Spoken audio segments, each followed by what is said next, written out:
And for me, you know, this sort of mulch, this is the creme de la creme, right? It's just so nice, and doesn't need to be on quite as thick as the other mulch because it's more dense, right? So I put this on. Hey, it's Greg here with MaritimeGardening.com, and it's almost the end of September, and I'm doing a bit of work here in the garden, and I thought I'd speak to a viewer question I had very recently.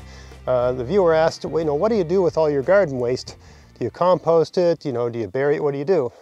And I guess the answer would be it really depends on my mood and what the garden waste is, and how quickly and easily I think it's going to break down. So, you know, if I'm feeling lazy, I'll take a bed, I'll rip everything out of the bed, any weeds, anything I see. A bed like this, a 4x8 bed, that process takes about 10 minutes. And if I'm feeling lazy, I just throw all that stuff on top. And if there's any bare soil, I'll pick up a bag of leaves on my way home from work. People are always throwing those away, and throw a bit of leaves on top. Make sure there's no, you know, bare soil is the goal. If I'm feeling a little bit more energetic, I will take all the garden waste, and I'm going to show you these different techniques in this video. I'll take all the garden waste and weeds and whatever I can sort of get together.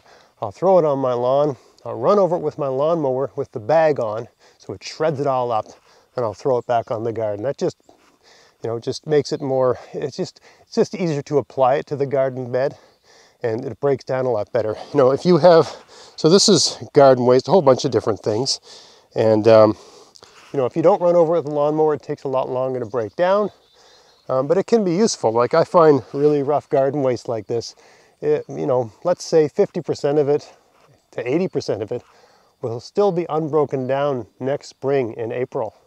But that sort of garden waste, really rough stuff like this, is perfect for mulching potatoes. I couldn't think of anything better, right? All the sort of stems and, you know, straw-like stuff, right, is ideal for mulching potatoes. I mean, lots of things are ideal for mulching potatoes, and that's a whole nother video in and of itself, the ideal potato mulch, for people that like to use the Ruth Stout method, as I do, no-till approach. So yeah, one approach is to just throw the rough stuff on the garden bed, make sure all the soil is covered. Another approach is to take it, hit it with a lawnmower, and put it back on and spread it on really nice, sort of evenly processed looking stuff. And another approach is to dig a trench and bury the stuff in the trench. I'm not going to do that in this video, but I've got videos on that. If you just Google maritime gardening trench composting, I think is the title of the video. I have at least 2 videos on that, okay? So anyway, here's the easiest thing. So this is a bunch of weeds. I did a video a little while ago about something like, you know, dealing with an overwhelming pile of weeds. And these are the weeds, and they've been in a bucket for about a week. They've been rained on, and the smell is pretty nasty. So these are weeds and garden waste. So, I mean, all I do is just sort of spread it on like that. Right? This is my way of fertilizing a garden bed. Right? I'm putting the garden to bed for the winter, and I don't know about you, but when I go to bed, I like to have a nice blankie, and this is the blankie, right? This yard waste, oh, there's an onion.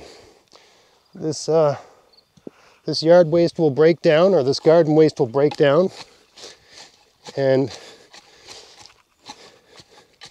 because it's, so what part of this breaks down? It's the part that's in contact, so the stuff on the top isn't really going to break down in any meaningful way. It's the mulch, this is a mulch. It's the mulch that's actually in contact with the soil that breaks down, right? So so basically you've got some decaying plant matter in contact with the soil, accessible by the different soil organisms in the soil. And so you've got that little tiny, you've got your soil, a little tiny layer of stuff that's breaking down, and all this other stuff on top, right? Let's say my thumb is the layer of stuff that's breaking down, right? So you got your soil, layer of stuff breaking down, and then all this mulchy stuff on top, right? The mulch keeps everything beneath it wet, so that everything in there wants to be a little bit wet. It also just keeps this from freezing over. Maybe it buys you an extra month, or maybe it buys you even extra few weeks, right? Because it's facilitating all that biological activity, that creates a bit of heat as well.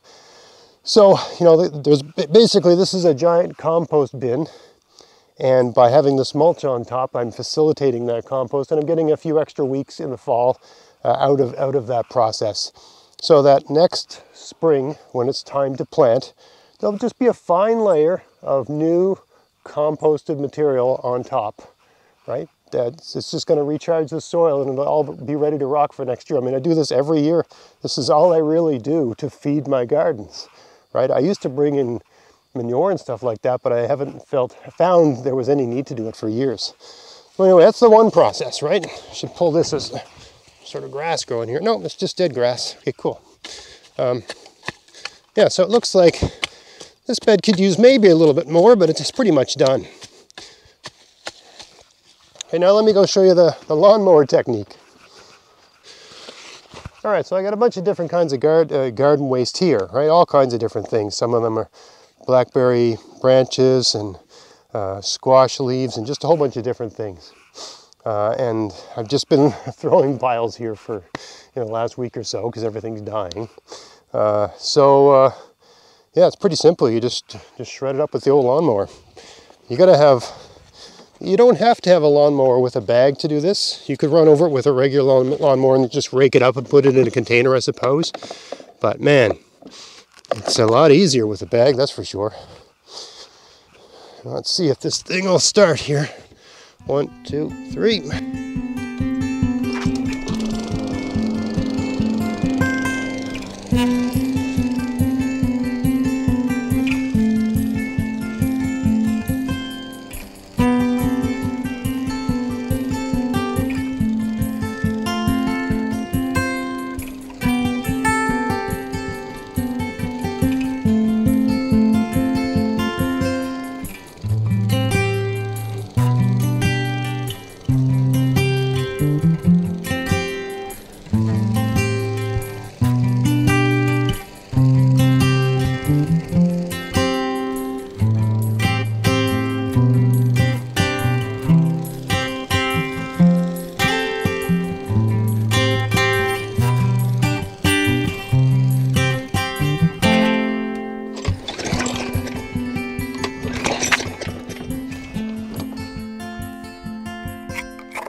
All right, let's have a look at what we got here.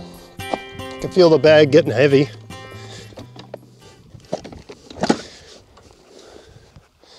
Now it's a bit wet. I mean, we just had a hurricane a few days ago. So it's a little bit wet for doing this, but this is the day I've got for doing this, so I'm just gonna have to deal with it. But look at that. I mean, that's just perfect mulch, in my opinion, right? Beautiful stuff. So you'll notice the technique I use. I sort of lift the lawnmower up, bring it in a little bit more, right? And that way you're using your lawnmower for more than just mowing your lawn, right? You're actually turning it into a mulching machine, which it is, right? And it's great for doing stuff like this. It'll handle these sort of raspberry canes. It'll handle smaller spruce branches. It'll handle, any sort of relatively weak stick that's thinner than your pinky. It'll handle a lot of stuff.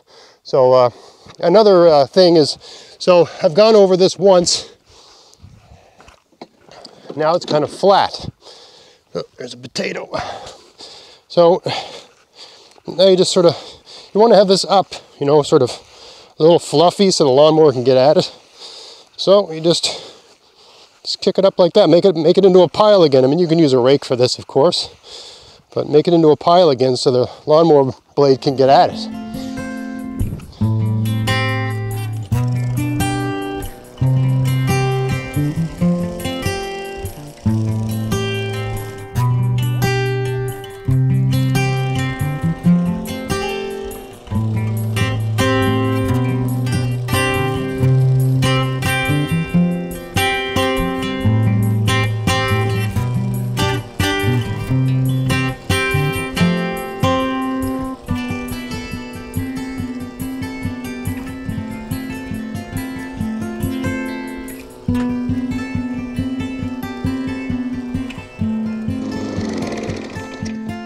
Alright, that's it.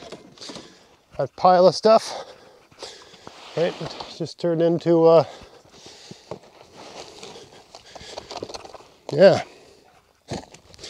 look at that. Perfect mulch, just what you want. Alright, so here I have a bed where I think I grew potatoes here during the gardening season. And I picked all the potatoes, right? And actually a good deal of the stuff that made up this mulch was from those potatoes. I'm not planting potatoes here next year, so I've got no concerns about putting the potato foliage back on here, right? If potato plants took stuff out of the ground, so if you put the foliage back on the ground, some of what it took out will go back in, right? That's the simplest way of putting it. Now, there's going to be some people that say, aren't you worried about this pathogen or that pathogen being in your soil? Not really. I mean, I use crop rotation, and that's one of the reasons I do it. You know, I'm not going to plant potatoes in this bed for another, 4 years probably, 4 or 5 years. As a general rule, I don't like to plant anything in any one bed any more often than once every 4 years, right? That's the rule of thumb the literature suggests you follow, and there's different permaculture practitioners that engage in kind of silly arguments about that, but I think generally speaking, the science is on the side of the crop rotation practitioner. So certainly for annuals, right? I mean, for perennials, it doesn't, not workable, but for annuals, yes. So now, for a bed this size, this is about 5 by 7 or 5 by 6. I guess 5 by 6. Probably 2 of these buckets is what you need. And for me, this sort of mulch, this is the creme de la creme, right? It's just so nice, and doesn't need to be on quite as thick as the other mulch because it's more dense, right? So I put this on about, this time of year, about 2 inches, the same as I would any other time of year, really. About 2 inches.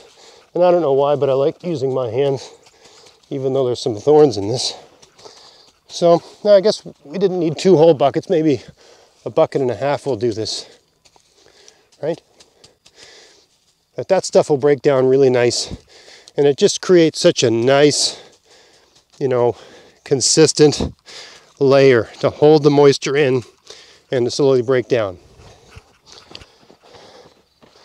Yeah, I'm sweating like crazy here.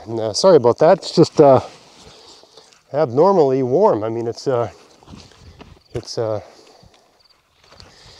end of September. I got a t-shirt on, and it's like 9:30 in the morning, 10 o'clock in the morning. It doesn't make any sense, but anyway, so apologize for that if I seem a bit out of sorts, but anyway, it's that's the trick. And some people talk about weed seeds.